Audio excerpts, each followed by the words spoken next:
शांति 21/2/2025। मीठे बच्चे, पास with honour होना है तो बुद्धि योग थोड़ा भी कहीं ना भटके। एक बाप की याद रहे। देह को याद करने वाले ऊंच पद नहीं पा सकते। प्रश्न है, सबसे ऊंची मंजिल कौन सी है?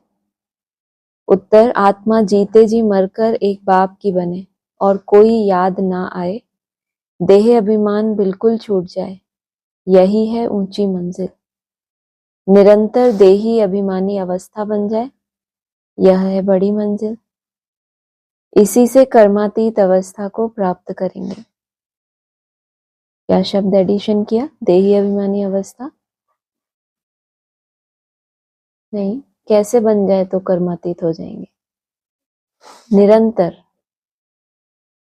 निरंतर देही अभिमानी अवस्था बन जाए, यह है बड़ी मंजिल। इसी से कर्मातीत अवस्था को प्राप्त करेंगे। गीत है, तू प्यार का सागर है। ओम शांति। अब यह गीत भी रॉन्ग है। प्यार के बदले होना चाहिए ज्ञान का सागर। प्यार का कोई लोटा नहीं होता।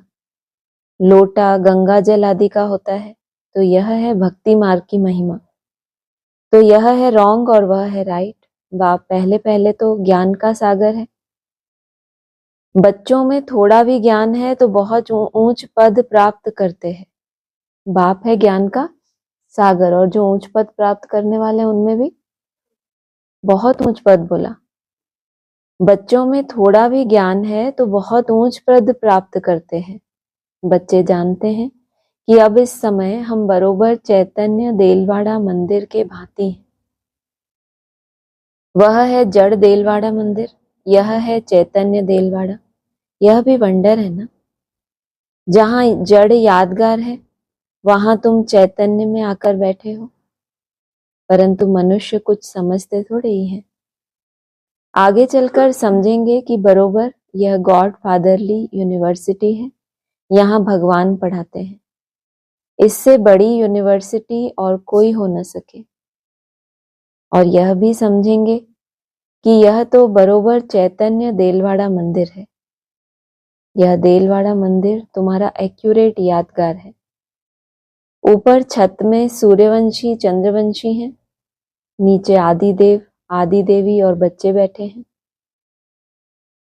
इनका नाम है ब्रह्मा। फिर सरस्वती है ब्रह्मा की बेटी। प्रजापिता ब्रह्मा है तो जरूर गोप गोपियां भी होंगे ना। वह है जड़ चित्र जो पास्ट होकर गए हैं। कौन सा जड़ चित्र? साथ में कौन दिखाया? गोप गोपियां। और कहा क्या? ये सब कहानी किसकी है? मुरली में क्या आया? प्रजापिता ब्रह्मा की, और नाम डाल दिया कृष्ण का। तो प्रजापिता ब्रह्मा है तो जरूर गोप गोपियां भी होंगे ना। वह है जड़ चित्र जो पास्ट होकर गए हैं। उन्हों के फिर चित्र बने हुए हैं। कोई मरता है तो झट उनका चित्र बना देते हैं। बात किसकी चल रही है? प्रजापिता ब्रह्मा की। फिर बोला जो पास्ट होकर गए हैं उन्हों के फिर चित्र बने हुए हैं। कोई मरता है तो झट उनका चित्र बना देते हैं। नाम आया ना, संस्था में नाम कब ऐड किया? प्रजापिता। बाबा बताते हैं मम्मा के शरीर छोड़ने के बाद, लेकिन 66 मम्मा ने शरीर छोड़ा 65 जून में, तो 1-1.5 साल के बाद नाम जोड़ना। जब कोई मरता है तो क्या करते हैं? कोई ना कोई उसका यादगार रखते हैं ना। तो झट उनका चित्र बना देते हैं। उनकी पोजीशन बायोग्राफी का तो पता है नहीं। ऑक्यूपेशन ना लिखें तो वह चित्र कोई काम का ना रहे। मालूम पड़ता है कि फलाने ने यह कर्तव्य किया है। अब यह जो देवताओं के मंदिर हैं उन्हों के ऑक्यूपेशन बायोग्राफी का किसको पता नहीं है। ऊंच से ऊंच शिव बाबा को कोई भी नहीं जानते। इस समय तुम बच्चे सबकी बायोग्राफी को जानते हो। मुख्य कौन कौन होकर गए हैं जिन्हों को पूछते हैं। ऊंच से ऊंच है भगवान। शिवरात्रि भी मनाते हैं तो जरूर उनका अवतरण हुआ है, परंतु कब हुआ, उसने क्या आकर किया, यह किसको भी पता नहीं है। शिव के साथ है ही ब्रह्मा। आदिदेव आदि देवी कौन है? उन्हों को इतनी भुजाएं क्यों दी हैं? क्योंकि वृद्धि तो होती है ना। प्रजापिता ब्रह्मा से कितनी वृद्धि होती है? ब्रह्मा के लिए ही कहते हैं 100 भुजाएं 1000 भुजाओं वाला। विष्णु या शंकर के लिए इतनी भुजाएं नहीं कहेंगे। ज्यादा से ज्यादा उनको कितनी भुजाएं? 4 भुजाएं, विष्णु को या शंकर को। और ब्रह्मा के लिए 100 भुजाएं और 1000 भुजाएं। ब्रह्मा के लिए क्यों कहते हैं? यह प्रजापिता ब्रह्मा की ही सारी वंशावली है ना। यह कोई बाहों की बात नहीं है। वह भल कहते हैं 1000 भुजाओं वाला ब्रह्मा, परंतु अर्थ थोड़े ही समझते हैं। अब तुम प्रैक्टिकल में देखो, ब्रह्मा की कितनी भुजाएं हैं। यह है बेहद की भुजाएं। प्रजापिता ब्रह्मा को तो सब मानते हैं, परंतु ऑक्यूपेशन को नहीं जानते। आत्मा की तो बाहें नहीं होती, बाहें शरीर की होती हैं। इतने करोड़ ब्रदर्स हैं तो उन्हों की भुजाएं कितनी हुई? परंतु पहले जब कोई पूरी रीति ज्ञान को समझ जाए तब बाद में यह बातें सुनानी है। पहली पहली मुख्य बात है एक, बाप कहते हैं मुझे याद करो और वर्षे को याद करो। फिर ज्ञान का सागर भी गाया हुआ है। कितनी अथाह पॉइंट सुनाते हैं। इतनी सब पॉइंट्स तो याद रह न सके, सार बुद्धि में रह जाता है। इतनी सारी पॉइंट्स बाबा सुनाते हैं, सार सबकी बुद्धि में रह जाता है। पॉइंट्स तो चलो मान लो सबको याद नहीं रहती, लेकिन बाबा कह रहे हैं सार बुद्धि में रह जाता है। सार कब आता है बुद्धि में? दूध में से सार कब निकलता है? जब उसका मंथन करते हैं। तो इतनी सारी पॉइंट्स है, याद तो रह नहीं सकते, लेकिन जब जो पॉइंट मिलती है उसका अगर थोड़ा भी मंथन किया तो वो सार रूप में बुद्धि में क्या हो जाती है? भूल जाते हैं, फिर भी समा जाती है ना बुद्धि में। पिछाड़ी में तंत हो जाता है मन मना भाव। ज्ञान का सागर श्री कृष्ण को नहीं कहेंगे, वह है रचना। रचता एक ही बाप है। बाप ही सबको वर्षा देंगे, घर ले जाएंगे। बाप का तथा आत्माओं का घर है ही साइलेंस होम। विष्णुपुरी को बाप का घर नहीं कहेंगे। घर है मूल वतन, जहां आत्माएं रहती हैं। यह सब बातें सेंसिबल बच्चे ही धारण कर सकते हैं। इतना सारा ज्ञान कोई की बुद्धि में याद रह न सके, ना इतने कागज लिख सकते हैं। यह मुरलियां भी सबकी सब इकट्ठी करते जाएं तो इस सारे हॉल से भी जास्ती हो जाए। उस पढ़ाई में भी कितने ढेर किताब होते हैं। इम्तिहान पास कर लिया, फिर तंत बुद्धि में बैठ जाता है। जब जिस समय जो पढ़ाई पढ़ाई जा रही है तो परीक्षा भी क्या होगी? उसी से रिलेटेड होगी। परीक्षा दी तो क्या होता है? फिर आगे की पढ़ाई पढ़ते हैं, फिर पुराना थोड़ी याद रखते हैं, लेकिन उसका सार जो सीखा है वो पूरा साल भर जो पढ़ाई पढ़ी है वो सार बुद्धि में रह जाता है। बैरिस्टरी का इम्तिहान पास कर लिया, एक जन्म के लिए अल्पकाल सुख मिल जाता है, वह है विनाशी कमाई। तुमको तो यह बाप अविनाशी कमाई कराते हैं भविष्य के लिए। बाकी जो भी गुरु गुसाई आदि हैं वह सब विनाशी कमाई कराते हैं। विनाश के नजदीक आते जाते हैं, कमाई कम होती जाती है। तुम कहेंगे कमाई तो बढ़ती जाती है, परंतु नहीं, यह तो सब खत्म हो जाना है। आगे राजाओं आदि की कमाई चलती थी, अभी तो वे भी नहीं है। तुम्हारी कमाई तो कितना समय चलती है तुम जानते हो? यह बना बनाया ड्रामा है जिसको दुनिया में कोई नहीं जानते। तुम्हारे में भी नंबरवार हैं जिनको धारणा होती है। कई तो बिल्कुल कुछ भी समझा नहीं सकते हैं। कोई कहते हैं हम मित्र संबंधियों आदि को समझाते हैं, वह भी तो अल्पकाल हुआ ना। माने जिनसे अल्पकाल का संबंध है हम सिर्फ उनको ही समझाते हैं तो क्या हुआ? सेवा भी कैसी हुई? विनाशी हुई ना। प्रदर्शनी आदि, औरों को प्रदर्शनी आदि क्यों नहीं समझाते? पूरी धारणा नहीं है।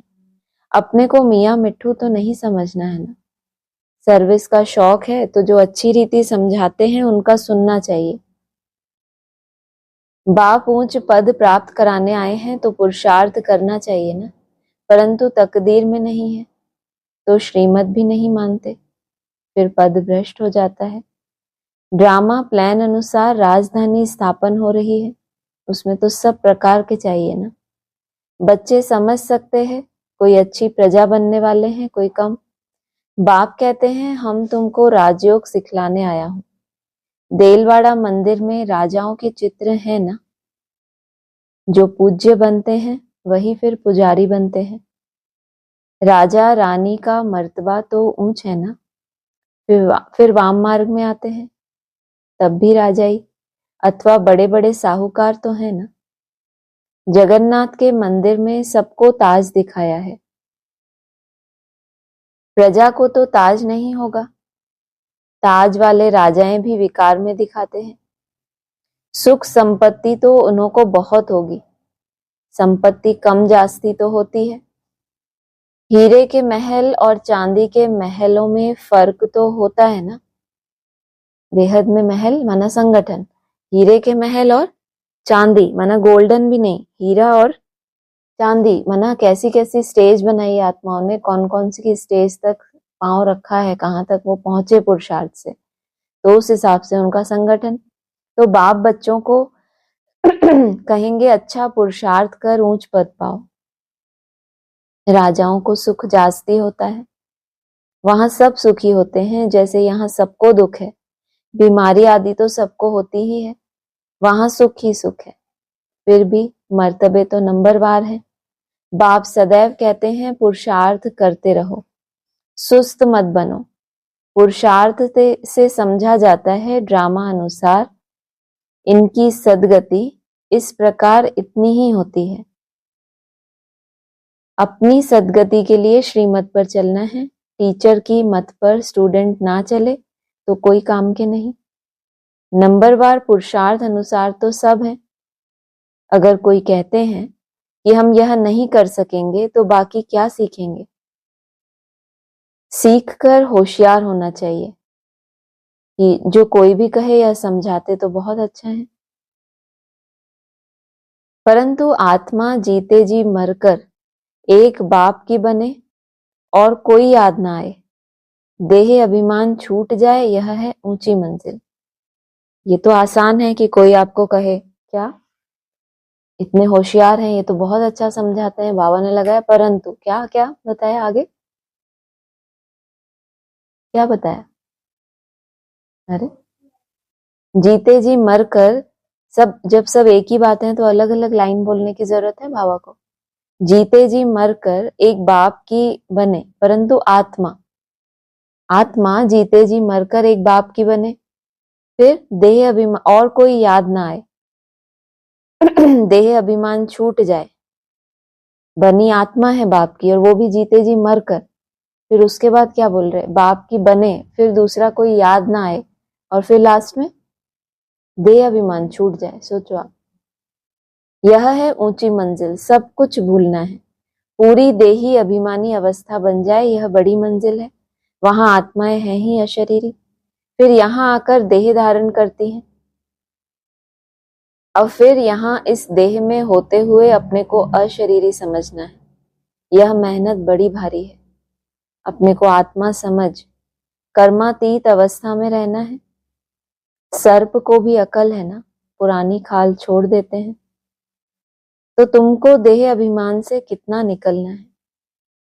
मूल वतन में तो तुम हो ही देही अभिमानी, यहाँ देह में होते अपने को आत्मा समझना है, देह अभिमान टूट जाना चाहिए। कितना भारी इम्तिहान है, भगवान को खुद आकर पढ़ाना पड़ता है।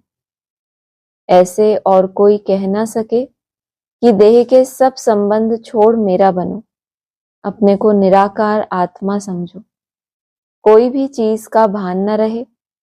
माया एक दो की देह में बहुत फंसाती है, इसीलिए बाबा कहते हैं इस साकार को भी याद नहीं करना। बाबा कहते हैं तुमको तो अपनी देह को भी भूलना है, अगर किसी दूसरे को फिर दैहिक दृष्टि से याद रखेंगे या बुद्धि खींचेगी तो फिर दूर हो गई ना मंजिल। इसमें बहुत मेहनत है। एक बाप को याद करना है, इसमें बहुत मेहनत है। माया अच्छे अच्छे बच्चों को भी नाम रूप में लटका देती है। यह आदत बड़ी खराब है।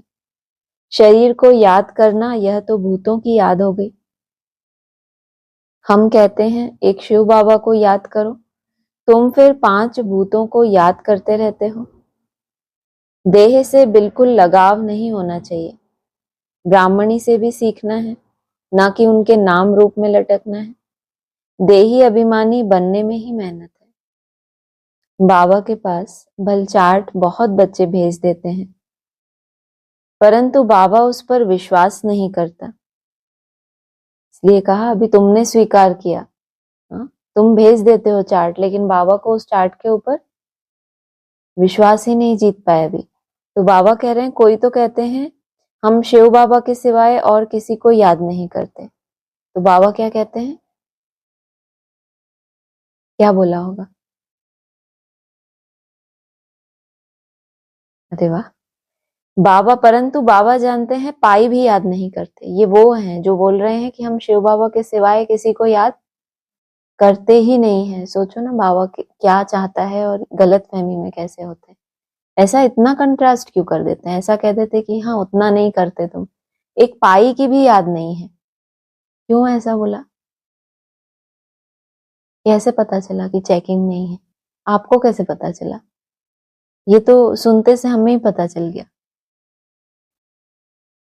कैसे पता? दिखती है क्या? बोल में कैसे आया? ना ना, बोल में आया कैसे? बाबा को ये हमें बताने की दरकार है कि हम आपके सिवाय किसी को याद नहीं करते, या वो जानता है? मना आपकी अवस्था से, आपकी चलन से, किसी भी तरीके से वो खुशबू वायुमंडल में फैलती है ना। जब ब्राह्मणों को ही परख हो जाती है, किसी का संस्कार कोई परिवर्तन होता है, तो उसको सब सर्टिफिकेट देते हैं। कम से कम ब्राह्मण भी याद करते करते इतनी तो महीन। और ये किसको बता रहे? बाबा को बता रहे हैं कि हम आपके सिवाय किसी को याद करते ही नहीं है।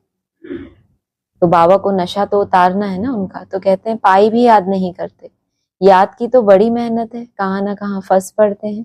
देहधारी को याद करना, यह तो 5 भूतों की याद है। इनको भूत पूजा कहा जाता है। भूत को याद करते हैं। यहाँ तो तुमको एक शिव बाबा को याद करना है। पूजा की तो बात ही नहीं। भक्ति का नाम निशान गुम हो जाता है, फिर चित्रों को क्या याद करना है? वह भी मिट्टी के बने हुए हैं। बाप कहते हैं यह भी सब ड्रामा में नूंद है। अब फिर तुमको पुजारी से पूज्य बनाता हूँ। कोई भी शरीर को याद नहीं करना है सिवाय एक बाप के। आत्मा जब पावन बन जाएगी तो फिर शरीर भी पावन मिलेगा। अभी तो यह शरीर पावन नहीं है। पहले आत्मा जब सतो प्रधान से सतो रजो तमो में आती है तो शरीर भी उस अनुसार ही मिलता है। अभी भी आपका शरीर जिस भी तरह का है, जो भी व्याधियां हैं, किस हिसाब से है? क्योंकि बीज ही खंडित है। अगर व्याधियों के ऊपर ध्यान देने से ज्यादा किसके ऊपर ध्यान दें? बीज के ऊपर। जैसे पौधे में रोग लगता है ना, तो पत्तों के ऊपर दवाई डालते हैं या बीज के ऊपर काम करते हैं? कोशिश करते हैं कि बीज परिष्कृत हो, उसमें कोई ऐसी बीमारी हो ही ना। तो बाबा कह रहे हैं पहले जब आत्मा सतो प्रधान से सतो रजो तमो में आती है तो शरीर भी उस अनुसार मिलता है। अभी तुम्हारी आत्मा पावन बनती जाएगी, लेकिन शरीर अभी पावन नहीं होगा। यह समझने की बात है। कोई कोई के लिए ये बात है। ऊपर तो बोला अभी तुम्हें क्या है, आत्मा जब पावन बन जाएगी तो फिर शरीर भी पावन मिलेगा, ये एक लाइन हो गई। फिर बोला अभी तुम्हारी आत्मा पावन बनती जाएगी, लेकिन शरीर अभी पावन नहीं होगा। जो हमने पढ़ाई पढ़ी थी आदि में, आदि में ये जब हम पढ़ाई पढ़ रहे थे तो क्या बन गए आत्मा? कोई कोई सतो प्रधान तक टच कर लिया, लेकिन शरीर उस समय सतो प्रधान तो नहीं बना। उसके लिए तो फिर एक जन्म लिया ना ब्राह्मणों ने। और कोई कोई ब्राह्मण जो अभी भी सुन रहे हैं, उनकी आत्मा भले पावन बन जाएगी, लेकिन कोई हिसाब किताब ऐसे होंगे तो शरीर उनको फिर भी छोड़ना पड़ेगा, फिर एक नया जन्म लेके बहुत अच्छी स्पीड लेंगे। यह समझने की बात है। यह पॉइंट्स भी उनकी बुद्धि में बैठेंगी जो अच्छी रीति समझकर समझाते रहते हैं। सतो प्रधान आत्मा को बनना है, बाप को याद करने की ही बड़ी मेहनत है। कईयों को तो जरा भी याद नहीं रहती है। पास विद ऑनर बनने के लिए बुद्धि योग थोड़ा भी कहीं ना भटके। एक तो कहीं ना भटके और फिर थोड़ा भी, ऐसे होता है ना, चलो थोड़ी देर, जैसे वो गीत बजता है ना तो सब सोचते हैं अब गीत में कौन उठाएगा, तो आराम से सब जुट के खा रहे होते हैं, है ना, नहीं बहुत फ्री रहते हैं ये एक को छोड़ के, ये तो बहुत अलर्ट वाली आत्मा है। लेकिन ऐसे फ्रीडम होती है ना कि अभी ये 5 मिनट क्या है, एकदम फ्रीडम। तो बाबा क्या कह रहे हैं, अगर तुम्हें पास विद ऑनर बनना है तो थोड़ा भी तुम्हारी ईमानदारी, तुम और बाप थोड़ा भी कहीं भी ना भटके। एक बाप की ही याद रहे, परंतु बच्चों का बुद्धि योग भटकता रहता है। जितना बहुतों को आप समान बनाएंगे उतना ही पद मिलेगा, क्योंकि बुद्धि योग कैसा है, बहुत भटकने वाला है। तो कम से कम सेवा के फील्ड में रहेंगे तो भी क्या होगा, भाग्य बनेगा ना कुछ ना कुछ, नहीं तो अपनी बुद्धि को देख के वो हिम्मत ही नहीं कर पाएंगे कि हम कभी पास विद ऑनर बने। देह को याद करने वाले कभी ऊंच पद पा न सके, यहाँ तो पास विद ऑनर होना है। मेहनत बिगर यह पद कैसे मिलेगा। देह को याद करने वाले कोई पुरुषार्थ नहीं कर सकते। क्यों ऐसे वरदान दे रहे, देह को कोई याद करते हैं बैठ के, हाँ, खींच खींच के कोई देह को याद करते हैं। देह को भूलना माना तभी तो उसको कहेंगे पुरुषार्थ। लेकिन देह में बुद्धि जा रही है और उसकी कोई चेकिंग नहीं है, उससे डिटैच हो, अपनी देह में हो चाहे किसी और की देह में हो, व्यक्ति विशेष के साथ विशेषताएं दिखे, व्यक्ति विशेष की तरफ दृष्टि जाए, वृत्ति जाए, किसी के नाम रूप ज्यादा अच्छा लगे, तो ये सब क्या है, देह की तरफ है ना। लेकिन इतना सूक्ष्म है कि उसकी तरफ ज्यादा ध्यान ही नहीं है। बाबा कह रहे हैं देह को याद करने वाले कोई पुरुषार्थ नहीं कर सकते। बाप कहते हैं पुरुषार्थ करने वाले को फॉलो करो। यह भी पुरुषार्थ ही है ना, माना जो पुरुषार्थ में चल दिए, पुरुष अर्थात आत्मा के लिए करने वाले, उसको फॉलो करो, यह भी पुरुषार्थ ही है ना। यह बड़ा विचित्र ज्ञान है, दुनिया में किसको भी पता नहीं है, इसकी भी बुद्धि में नहीं बैठेगा कि आत्मा की चेंज कैसे होती। इसीलिए ज्ञान कैसा है, बड़ा विचित्र। किसी आत्मा ने तो बोला बाबा को कि हम तो आपके अलावा किसी को भी याद ही नहीं करते। बाबा ने कहा तुम पाई भी याद नहीं करते, तो विचित्र हो गया ना। वो बेचारा सोच रहा है मैं तो और किसी को भी याद नहीं करता, वो बाबा कह रहे हैं तुम मुझे पाई भी, सोचो आप, विचित्र हो गई ना ये बात कि पढ़ने वाला स्टूडेंट है, ऐसा थोड़ी कोई अज्ञानी आके बोल रहा है भक्ति की तरह। किसकी भी बुद्धि में नहीं बैठेगा कि आत्मा की चेंज कैसे होती है। आत्मा मन बुद्धि और संस्कार ही तो है, बुद्धि में ही नहीं बैठता कि आत्मा कैसे चेंज होती है, उसके क्या निशानियां होती हैं, कैसे वो परिवर्तन होती है बहुत महीनता से, और धीरे धीरे कैसे अपने पुराने चीजों को छोड़ती है। वो उसको खुद पहले एहसास होगा ये चेंज आया। तो कहा यह सारी गुप्त मेहनत है, किस बात की, बुद्धि में ये बैठे कि आत्मा कैसे चेंज होती है। बाबा भी गुप्त है, तुम राजाई कैसे प्राप्त करते हो, लड़ाई झगड़ा कुछ भी नहीं है, ज्ञान और योग की बात है, हम कोई से लड़ते नहीं हैं। यह तो आत्मा को पवित्र बनाने के लिए मेहनत करनी है, जब कोई कंपटीशन नहीं है। कंपटीशन लड़ाई एक ही बात हो गई ना, थोड़ा थोड़ा, वैसी लड़ाई नहीं हाथापाई वाली। लेकिन अगर बुद्धि में कंपटीशन की भावना है, दूसरे से खुद को कंपेयर करते हैं, तो वो भी क्या है, लड़ाई दो के बीच में होती है। और पढ़ाई, पढ़ाई तो सेल्फ के लिए करते हैं ना, टीचर और मैं। लेकिन पढ़ाई में भी क्या हो जाता है, स्टूडेंट की लड़ाई होती है ना आपस में, किसी को ज्यादा मार्क्स मिल गए, किसी को कम मिल गए, तो उसके पीछे कितना बुद्धि खपाते हैं। अपनी प्रोग्रेस नहीं देखते, लेकिन दूसरे के साथ क्या होता है, कंपटीशन। लेकिन यहाँ क्या होना चाहिए, ज्ञान और योग की बात है, हम कोई से लड़ते नहीं। यह तो आत्मा को पवित्र बनाने के लिए मेहनत करनी है। आत्मा जैसे जैसे पतित बनती जाती है तो शरीर भी पतित लेती है, फिर आत्मा को पावन बनकर जाना है। जिस विधि से ये हमारा शरीर भी जो है तामसी बन गया, रोगी बन गया, उसी तरीके से ऊपर जाएगा ना। सिर्फ बाबा ने मुरली में कितना स्पष्ट बोल दिया कि तुम्हारी तबीयत, याद है किसी को, इन विनाशी चीजों से ठीक नहीं होगी क्योंकि बिगड़ी कैसे तबीयत, आत्मा जितना जितना डिग्रेड होती गई तामसी होती गई, तो ही उसने खान पान वैसा चुना ना अपने लिए। मेन कहाँ है गड़बड़, इसीलिए कोई कोई आत्माओं को ये बोला कि तुम्हारी तबीयत इन विनाशी चीजों से माना सहारा लेना है, उनका आधार लिया, लेकिन फिर बुद्धि उसमें नहीं खपे कि इससे ये ठीक होगा, इससे ये बिगड़ जाएगा। मूल बात कौन सी है वो बुद्धि में रहनी चाहिए कि व्याधियों का मूल क्या बताया बाबा ने, मोह को व्याधियों का कारण बताया। सोचो आप, कहाँ मोह आत्मा का विकार, और व्याधियां तो शरीर में है, लेकिन आत्मा में भी व्याधियां होती हैं। और जितनी जितनी आत्मा विकारों से भरपूर है, इसलिए बाबा कहते हैं जिनमें विकार कम है उनको बाबा क्या कहते हैं, तंदुरुस्त है एकदम। ऐसे ही जबकि मन दुरुस्त कहना चाहिए बाबा को, कि जिनमें विकार कम है उनको बाबा मन दुरुस्त कहते हैं। लेकिन बाबा ने बोला उनका तन भी दुरुस्त होगा, क्योंकि मन इतना सक्षम बन गया कि व्याधियों का मूल उन्होंने पकड़ लिया।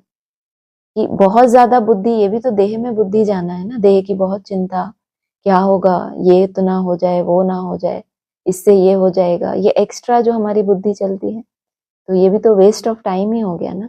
जबकि हमें पता है इतना सुंदर पॉइंट कि आत्मा के कारण ये शरीर हमें कैसा मिला है, ऐसा तामसी मिला। तो आत्मा जैसे जैसे पतित बनती जाती है तो शरीर भी पतित देती है। तो अब इसका विपरीत बोलो, आत्मा जैसे जैसे पावन बनेगी, माना डिटैच होती जाएगी शरीर के संकल्पों से भी, डिटैच एकदम, तो वैसे वैसे शरीर भी कैसा होता जाएगा।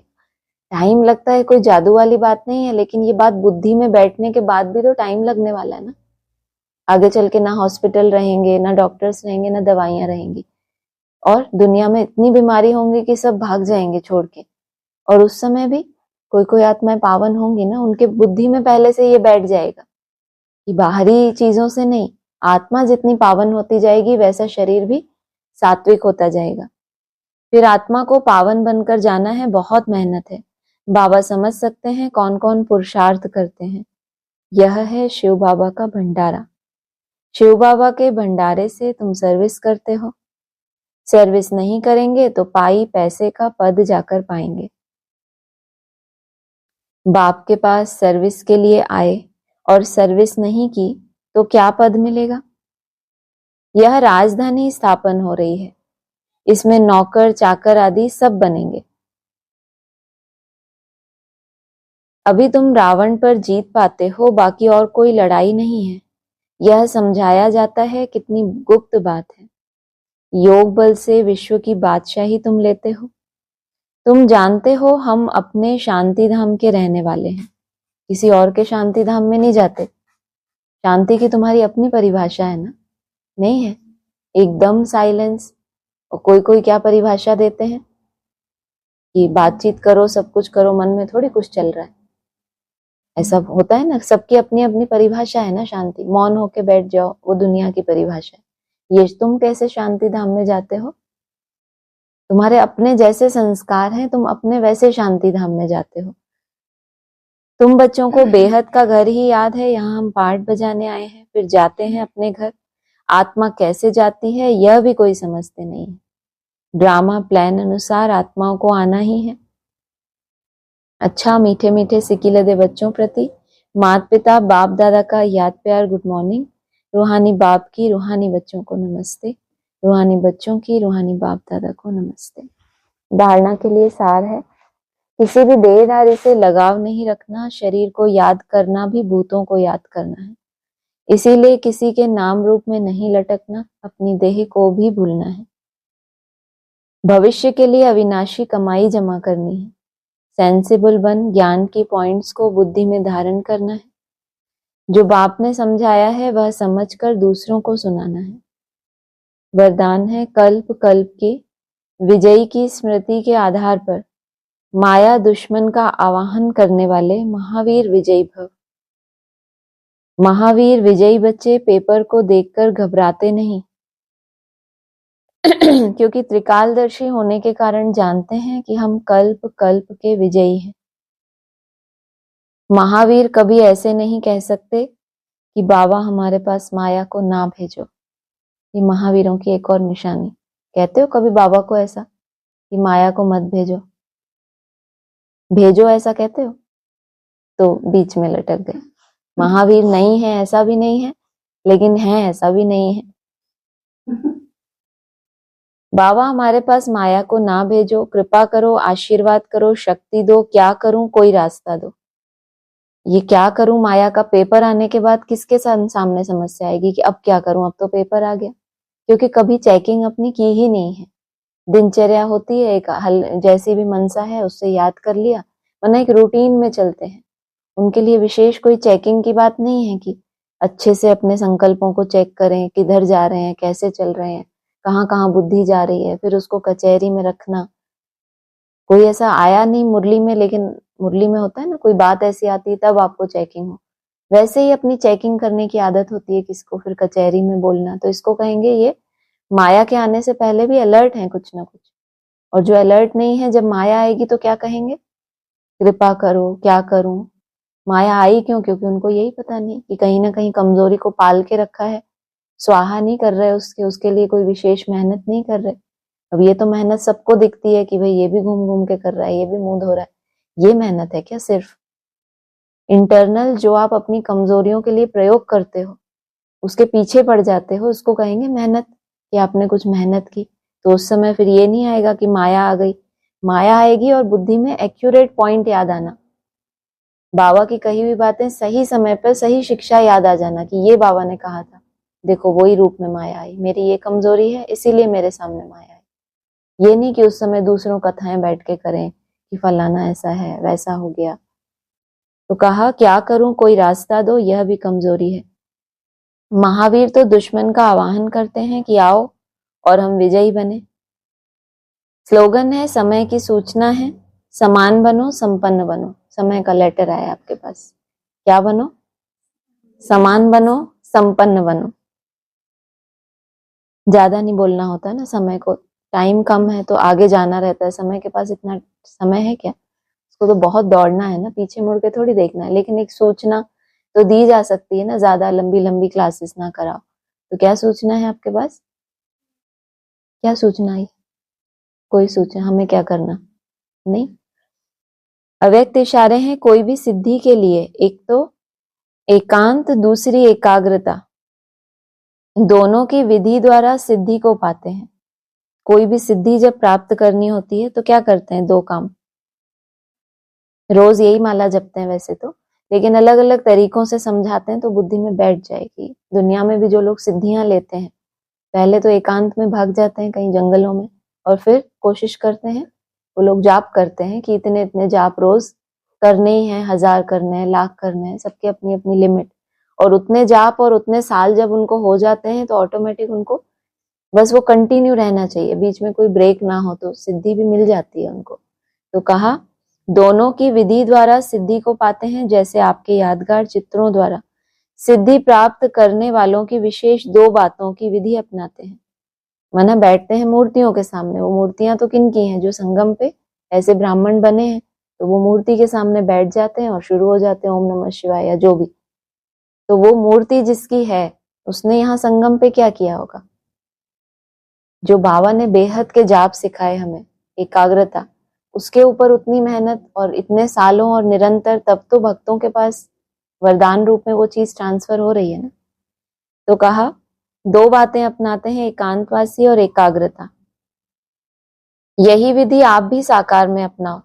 एकाग्रता कम होने के कारण ही दृढ़ निश्चय की कमी होती है, और एकांतवासी कम होने के कारण ही साधारण संकल्प बीज को कमजोर बना देते हैं। बहुत अच्छा संकल्प का बीज धारण किया, लेकिन संग के रंग में आए, एकांत का उतना अभ्यास नहीं है, तो उसमें साधारण संकल्प मिक्स हो जाते हैं। एकांत में रहते हैं तो कैसे अच्छे अच्छे चिंतन आता है, बाबा के संकल्प, फिर साधारण रूटीन में आ जाते हैं तो फिर वही तेरी मेरी जो भी कुछ शुरू हो जाता है उसमें। तो ये सब साधारण संकल्प हमारे उस बीज को क्या करते हैं, कमजोर होते हैं। सुबह सुबह एकांत होता है अमृत वेला, तो कितने अच्छे संकल्प करते हैं सभी, फिर अगर दिनचर्या में डूब गए तो फिर महसूस होता है ना कि सुबह तो मैंने ऐसा सोचा था, देखो फिर मर्ज हो गया वो। तो एकांतवासी कम होने के कारण ही साधारण संकल्प बीज को कमजोर बना देते हैं, इसीलिए इस विधि द्वारा सिद्धि स्वरूप बनो। अच्छा, ओम शांति।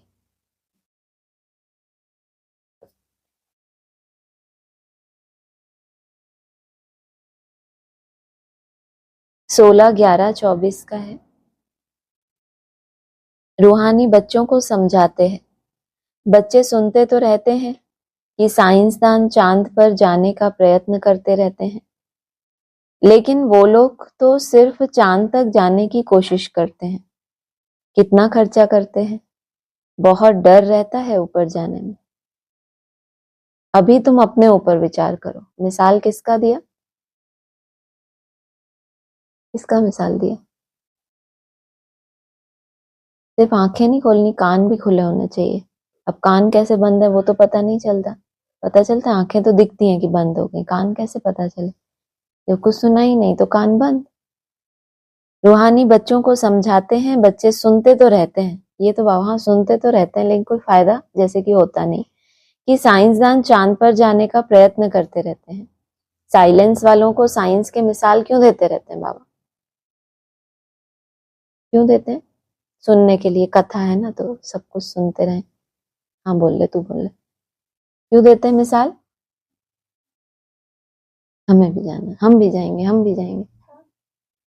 साइलेंस के ऊपर किसको, साइंस के ऊपर किसको जीत पानी है? साइलेंस को जीत पानी है ना, तो जिसका कंपटीशन है उनको एक दो का पता नहीं होना चाहिए कि वो अभी क्या कर रहे हैं, तुम अभी क्या कर रहे हो।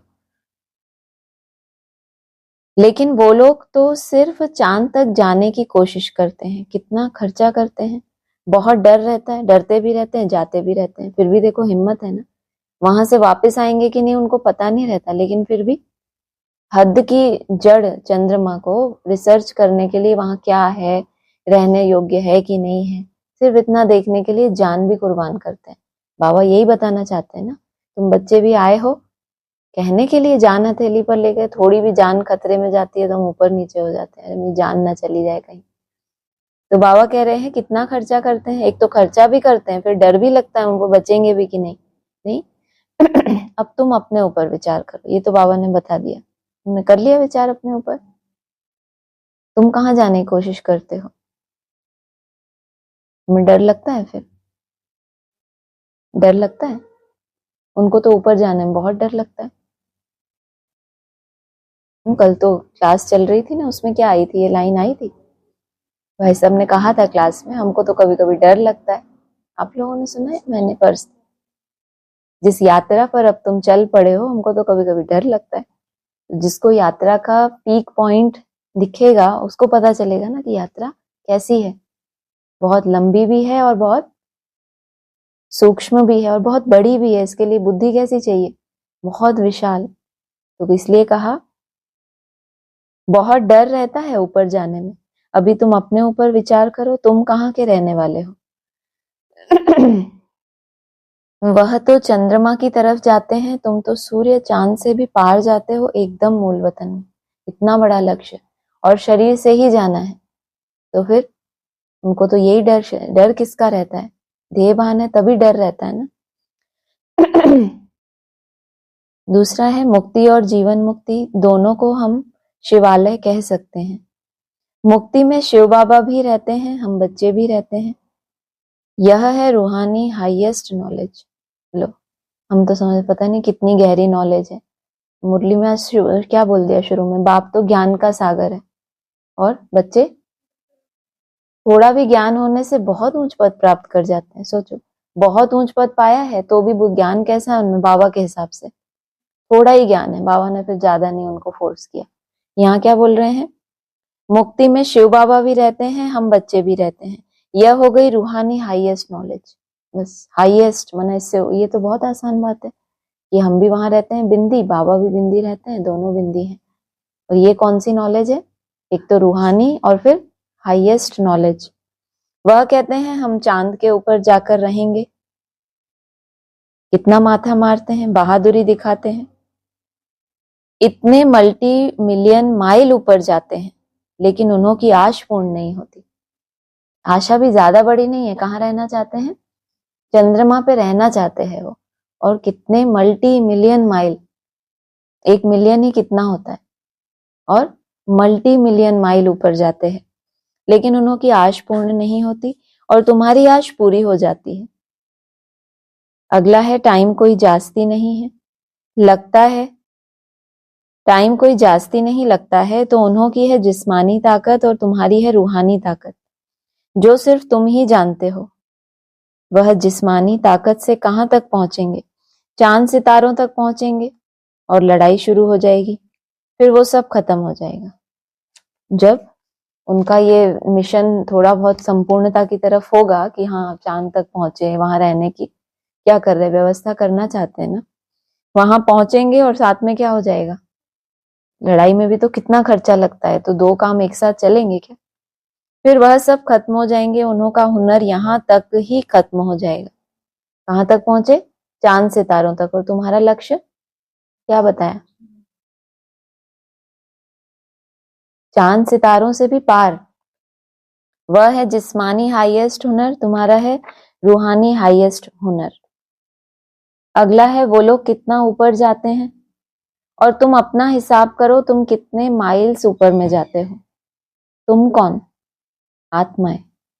बाप कहते हैं मैं कितने माइल ऊपर में रहता हूं। उनका हिसाब तो बता दिया, मल्टी मिलियन माइल ऊपर जाते हैं। और तुम अपना हिसाब करो, तुम कितने माइल्स ऊपर में जाते हो। तुम कौन? आत्माएं।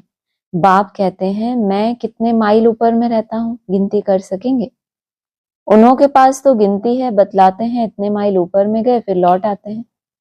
बड़ी खबरदारी रखते हैं, ऐसे उतरेंगे, यह करेंगे। बहुत आवाज होता है। तुम्हारा क्या आवाज होगा? इतनी ऊपर जाना और फिर बहुत सावधानी से उतरना नीचे। तो वह करेंगे, उनका क्या होता है? वापस आता है रॉकेट नीचे, तो क्या होता है? कितना आवाज होता है, और तुम्हारा क्या आवाज होगा? ओम शांति। नहीं होगा ऑनलाइन तो कोई। ऑनलाइन किसी को बोलना है? हाँ जी।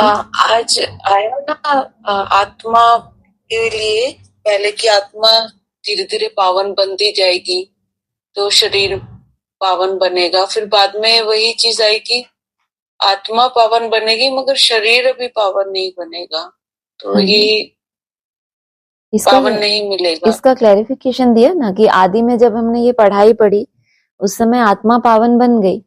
बाबा ने मुरली में कह दिया कोई कोई रजो तक पहुंचे हैं, सतो तक भी कोई मुश्किल से पहुंचे हैं, और सतो प्रधान का भी इशारा मिल गया था। लेकिन वो आत्मा की बात थी। शरीर का सतो प्रधान बनना तो अभी जब समझ आती है तब शुरुआत होती है उसकी। लेकिन जितनी आत्मा सात्विक बनी है ये भी बता दिया, शरीर फिर उसी अनुसार मिला है उसको। आदि में जिसने जो पुरुषार्थ किया है उसी अनुसार ये जो शरीर मिला है इस जन्म का, उसी अनुसार मिला है। अब जो इसमें विकृतियां हैं, अभी फिर आत्मा जैसे जैसे पावन बनेगी और जो समझ मिल गई, तो वो समय कम है और शरीर को भी पावन बनना है, तो जो खान पान और रहन सहन की समझ मिली है उसके साथ साथ पुरुषार्थ होता है, तो वो डबल हो जाता है। हाँ जी।